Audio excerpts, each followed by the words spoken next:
Hello, welcome to Anita's kitchen kingdom. ഇന്ന് ഞാൻ വന്നിരിക്കുന്നത് ഒരു കുക്കിംഗ് വീഡിയോ ആയിട്ടല്ല വന്നിരിക്കുന്നത്. ഇന്ന് എൻ്റെ കൊച്ചു കുട്ടികളുണ്ടല്ലോ, പഠിക്കുന്ന ഇപ്പോൾ എക്സാമിനേഷൻ ഫേസ് ചെയ്യുന്ന കുട്ടികൾ, അവർക്ക് വേണ്ടിയിട്ട് ചെറിയൊരു പോയിൻ്റുമായിട്ട് ഞാൻ വന്നിരിക്കുന്നത്.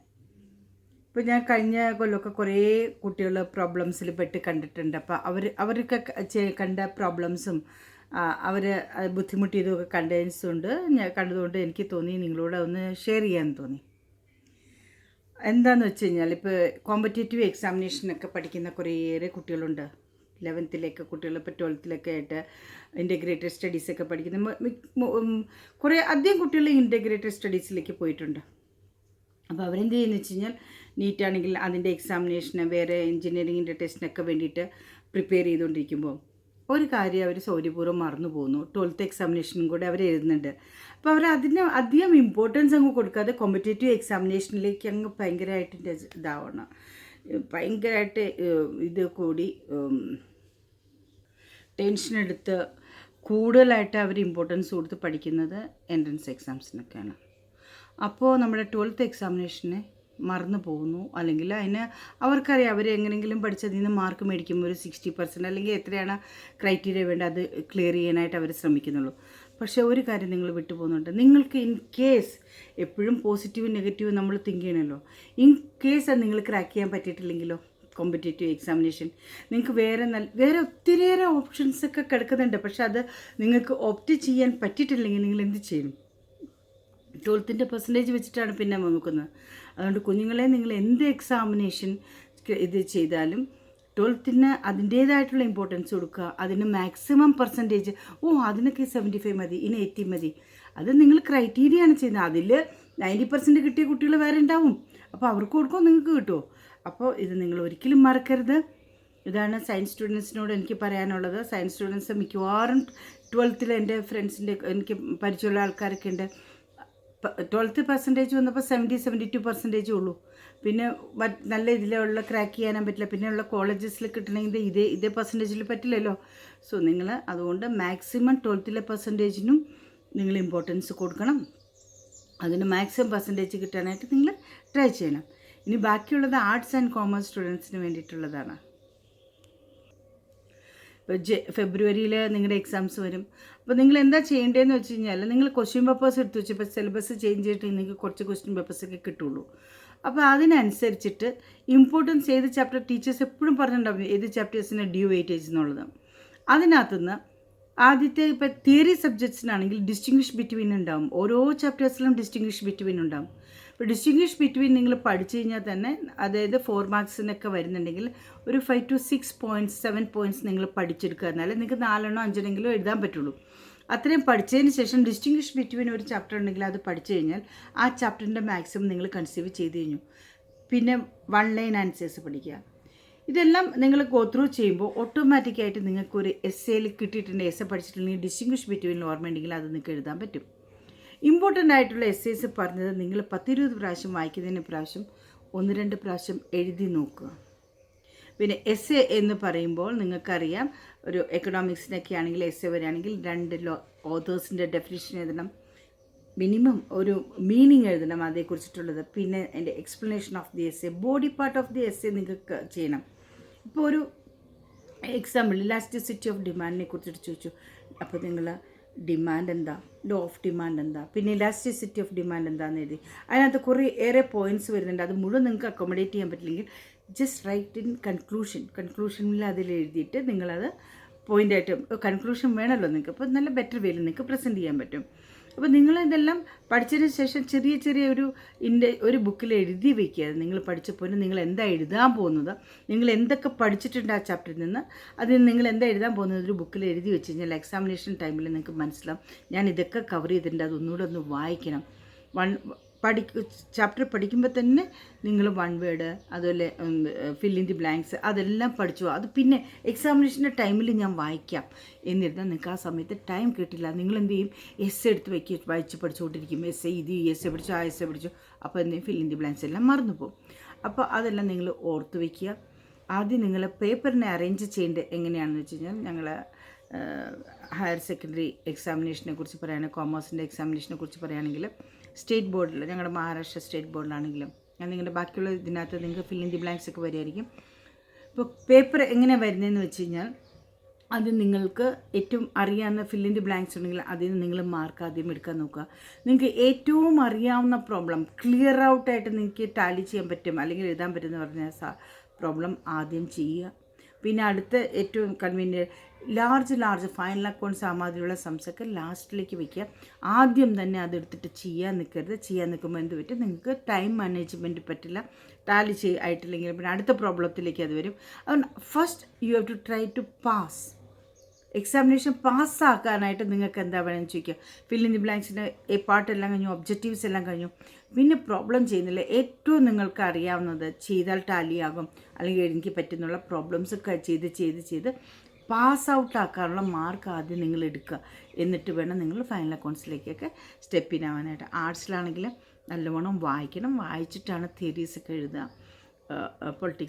പൊളിറ്റിക്കൽ സയൻസിലൊക്കെ ആണെങ്കിലും എസ്സേ ആദ്യം നിങ്ങളൊരു നറേറ്റീവ്, എല്ലാ എസ്സേയുടെയും നറേഷൻസ് എഴുതി വയ്ക്കുക. പേപ്പറിൽ ഇമ്പോർട്ടൻറ്റ് പോയിൻറ്റ്സ് വായിക്കുമ്പോൾ എഴുതി വയ്ക്കുക. ഒരു എസ്സേ പഠിക്കുമ്പോൾ നിങ്ങൾക്ക് ഒരു പാരഗ്രാഫിൽ എന്തെങ്കിലും ഒരു ഇമ്പോർട്ടൻറ്റ് പോയിൻറ്റ് നിങ്ങൾക്ക് ക്ലിക്ക് ചെയ്യും, എഴുതി വയ്ക്കുക. ഡേറ്റ്സ് എഴുതി വയ്ക്കുക ഒരു ബുക്കിൽ. കാരണം ഇതെല്ലാം എക്സാമിനേഷൻ്റെ ടൈമിൽ നിങ്ങൾക്ക് നോക്കാനായിട്ട് സമയം കിട്ടില്ല, നിങ്ങൾക്ക് ടെൻഷൻ ഉണ്ടാവും. അപ്പോൾ ഇതെല്ലാം കുഞ്ഞുങ്ങൾക്ക് വേണ്ടിയിട്ടുള്ള ഒരു ഇതാണ്. ടെക്സ്റ്റ് ബുക്ക് വായിക്കാം. ഇതൊക്കെ ഇപ്പോൾ സമയമുണ്ടോ എന്ന് അറിയില്ല, കാരണം കോളേജിൽ ഓരോരോ കാര്യത്തിനും മോൾ ടിക്കറ്റിനും ഇതിനൊക്കെ വിളിച്ചുകൊണ്ടിരിക്കും, കോളേജിൽ പോകേണ്ടി വരും.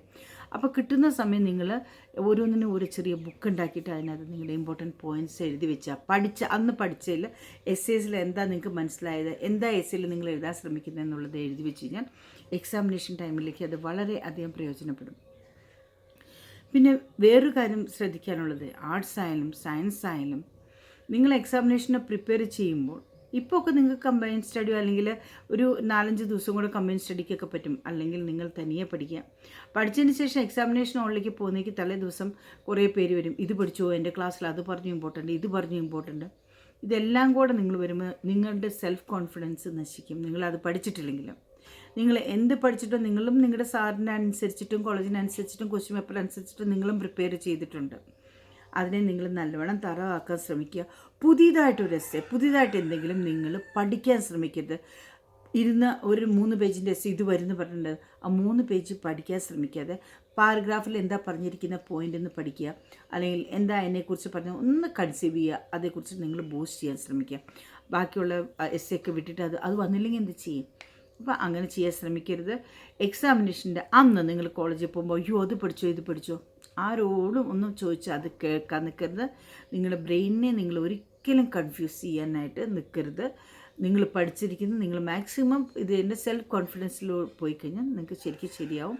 പിന്നെ ദയവ് ചെയ്ത് ക്വസ്റ്റ്യൻ പേപ്പർ കിട്ടിയ വഴി മുഴുവൻ ഇരുന്ന് വായിച്ച് പഠിക്കാനായിട്ട് നിൽക്കരുത്. ഫസ്റ്റ് ഇൻ ഫസ്റ്റ് ഔട്ട് വരുന്ന നിങ്ങൾക്ക് അറിയാമായിരുന്നല്ലോ, അക്കൗണ്ടൻസിക്കൊക്കെ ഞാൻ പറഞ്ഞതല്ലോ എങ്ങനെയാണ് ചെയ്യേണ്ടതെന്ന്. അറിയാവുന്ന ഒബ്ജക്റ്റീവ്സ് ചെയ്യുക, പിന്നെ അറിയാവുന്ന പ്രോബ്ലംസ് ഫസ്റ്റ്, പിന്നെ നിങ്ങൾക്ക് പാസ്സാവാനുള്ള പ്രോബ്ലംസ് നെക്സ്റ്റ്. അങ്ങനെ നിങ്ങൾ തന്നെ അറിയാമല്ലോ ഏതൊക്കെ പ്രോബ്ലംസ് ഓപ്ഷൻസ് ഉള്ളതെന്ന് നിങ്ങൾക്ക് തന്നെ അറിയാം. അപ്പോൾ ഏത് ഓപ്ഷനിലാണ് നിങ്ങൾ കോൺസെൻട്രേറ്റ് ചെയ്യണമെന്ന് നിങ്ങൾക്കറിയാം. ആ പ്രോബ്ലം മാക്സിമം പ്രാക്ടീസ് ചെയ്ത് പാസിങ് ഔട്ട് പെർസെൻറ്റേജസ് എടുക്കുക. പിന്നെ ബാക്കിയുള്ള എല്ലാം നിങ്ങളുടെ ഫസ്റ്റ് ക്ലാസ്സിലേക്കും ഡിസ്റ്റിങ്ഷനിലേക്കും ലീഡ് ചെയ്യുന്നതാണ്. അപ്പോൾ ഇങ്ങനെ ഒരു ലോജിക്ക് വെച്ചിട്ട് വേണം ചെയ്യാൻ. അതുപോലെ എക്കണോമിക്സും മറ്റ് മാതിരി ഇത് ചെയ്യുമ്പോൾ ഫസ്റ്റ് പോയി എസ്സേ എഴുതാൻ നിൽക്കരുത്. ഫസ്റ്റ് ഇതുപോലെ തന്നെ ഒബ്ജക്റ്റീവ്സ് എഴുതി, ഡിസ്റ്റിങ്ഷ് ബിറ്റ്വീൻ എഴുതി, പിന്നെ റീസണിങ് എഴുതിയതിന് ശേഷം നിങ്ങൾ എസ്സേ എഴുതുക. എസ്സേ ലാസ്റ്റിലേക്ക് വെക്കരുത്. എസ്സേ എഴുതണം. എസ്സേ എഴുതിയതിന് ശേഷം വേണം ആൻസർ ഇൻ 1 സെൻറ്റൻസ് എഴുതാനായിട്ട് പോകാൻ. ആൻസർ ഇൻ 1 സെൻറ്റൻസ് ലാസ്റ്റിലേക്ക് വയ്ക്കുക. ഇങ്ങനെ ചെറിയ ചെറിയ ഇതിലേക്ക് അല്ലെങ്കിൽ നിങ്ങൾ പലരും പറഞ്ഞിട്ടുണ്ട് എനിക്ക് സമയം കിട്ടില്ല മാം, ലാസ്റ്റ് ആൻസർ കുറച്ച് എഴുതി, എനിക്ക് ശരിയായ രീതിയിൽ പഠിച്ചതാ എസ്സേ, എനിക്ക് അത്ര അനുസരിച്ചിട്ട് പെർഫോം ചെയ്യാൻ പറ്റില്ല എന്നുള്ളത്. അപ്പോൾ എസ്സേ നിങ്ങൾ ഒരു 30-40% കഴിയുമ്പോഴത്തേക്കും നിങ്ങൾ എസ്സേ സ്റ്റാർട്ട് ചെയ്യുക. എസ്സേ സ്റ്റാർട്ട് ചെയ്ത് എസ്സേ നല്ലോണം എഴുതിയതിന് ശേഷം ആൻസർ ഇൻ 1 സെൻറ്റൻസ് എഴുതാൻ തുടങ്ങാം. അപ്പോൾ അങ്ങനെ നിങ്ങൾ ഫ്രെയിം ചെയ്ത് കഴിഞ്ഞാൽ നിങ്ങൾക്ക് നല്ല മാർക്കും കിട്ടും. അതുപോലെ തന്നെ നിങ്ങൾക്ക് കോൺഫിഡൻസ് വരും, ഞാൻ പാസ് ചെയ്യാനുള്ള ഞാൻ എഴുതിയിട്ടുണ്ടെന്നുള്ളത്. അപ്പോൾ ഇത്രയൊക്കെ ചെറിയ ചെറിയ കാര്യങ്ങളാണ് ഞാൻ പറഞ്ഞത്. അത് പിന്നെ ഉള്ളത് പെൻസിൽ പേന അതെല്ലാം നേരത്തെ തന്നെ എടുത്തു വയ്ക്കുക. ബാക്കിയുള്ള റൂൾസ് ആൻഡ് റെഗുലേഷൻസൊക്കെ നിങ്ങൾക്ക് അന്നത്തെ സമയത്ത് കിടന്നുകൊണ്ട് ഓടിപ്പോയി തപ്പാണ്ട് ഇതെല്ലാം ചെയ്ത് വയ്ക്കുക. സ്ട്രെസ് എടുക്കരുത്. സ്ട്രെസ് എടുക്കാതെ പോയി എഴുതണം. ഹൈഡ്രേറ്റഡ് ആയിരിക്കണം. ഹൈഡ്രേറ്റഡ് ആയിട്ടുള്ള തലവേദന എടുക്കും. എന്ന് വെച്ച് കഴിഞ്ഞാൽ ഹൈഡ്രേറ്റഡ് ആണെന്ന് വെച്ചാൽ വെള്ളം ഇനഫായിട്ടുള്ള വെള്ളം കുടിക്കണം. എക്സാമിനേഷൻ ഹാളിൽ പോകണേക്ക് മുമ്പ് വെള്ളം കുടിക്കരുത് പ്ലീസ്.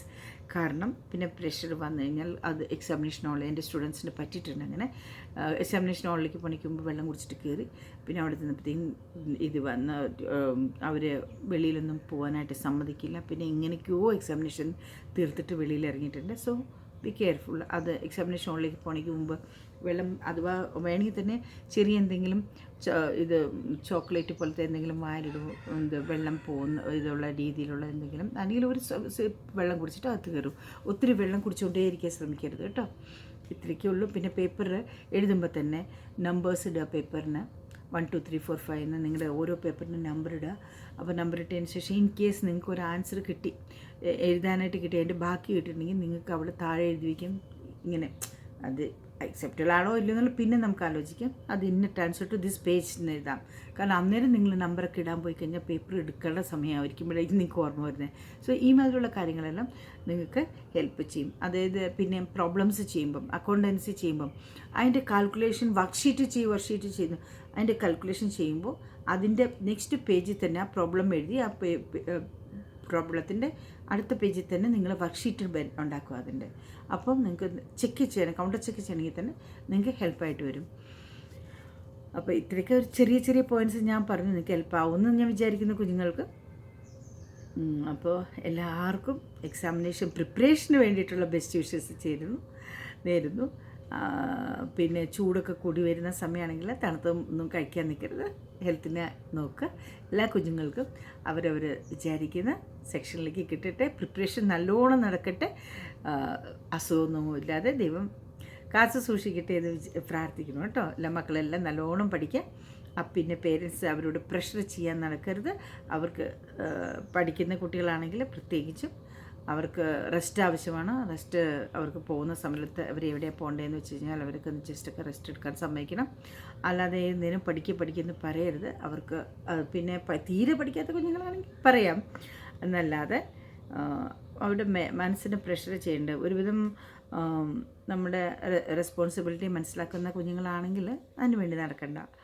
അപ്പോൾ എല്ലാവർക്കും അമ്മമാരുടെയും കൂടെ പരീക്ഷയാണല്ലോ പേരൻസിൻ്റെ. എല്ലാവർക്കും വിജയം നേരുന്നു. ഇനി നമുക്ക് എക്സാമിനേഷൻ്റെ ടൈമിലേക്ക് കാണാം. Okay, by.